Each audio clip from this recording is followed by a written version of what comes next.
പ്ലാനൊന്നുമില്ല. നമ്മൾ പ്ലാൻ ചെയ്തിട്ട് വല്ല കാര്യമുണ്ടോ? ഒന്നും നടക്കില്ല.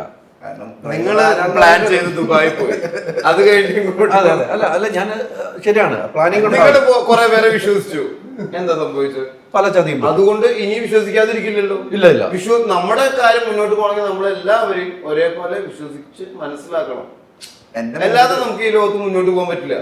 ചില സമയങ്ങളിൽ നമ്മുടെ വിശ്വാസം കറക്റ്റ് ആവും, ചില സമയങ്ങളിൽ അത് വിചാരിച്ചിട്ട് നമ്മള് ഒരു മുറിയിൽ ഇരുന്ന് ഒരു ആപത്തും പെടാതിരിക്കാൻ ഒരു മുറിയിൽ കയറി ഇരുന്നിട്ട് കാര്യം ഉണ്ടല്ലോ.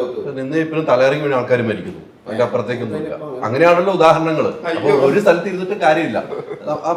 ജോക്കോട്ട് അതിന്റെ ഇടയ്ക്ക് എന്തോ പറഞ്ഞു തുടങ്ങിയായിരുന്നു. പറഞ്ഞൊന്നുമില്ല. എന്റെ വണ്ടിയിൽ ഡ്രൈവർ ഇല്ല. ഡ്രൈവർ പോയി, ഒരു ഡ്രൈവർ ഉണ്ടായിരുന്നു പോയി. ഇനിയിപ്പോ ഒരു വെളിച്ചം മാത്രം മുമ്പിലുള്ളൂ. ആ വെളിച്ചം ലക്ഷ്യമാക്കിയിട്ട് ഇങ്ങനെ ഡ്രൈവിംഗ് പഠിച്ചു. ആ ഡ്രൈവിംഗ് അല്ല, ഇതല്ല. അല്ല, ഇതിന്റെ ഉദാഹരണമുണ്ട്. ആ വെളിച്ചം ഒരു വെളിച്ചമുണ്ട്, ആ വെളിച്ചം ലക്ഷ്യമാക്കിയിട്ട് പോകുന്നു. അതിന്റെ ഇടയിൽ തടസ്സങ്ങൾ വരും, ഉണ്ടാവില്ലേ? അതിന് നമ്മൾ ചാടി കിടക്കണോ നീന്തി കിടക്കണോ എന്ന് മാത്രം നോക്കിയാൽ മതി.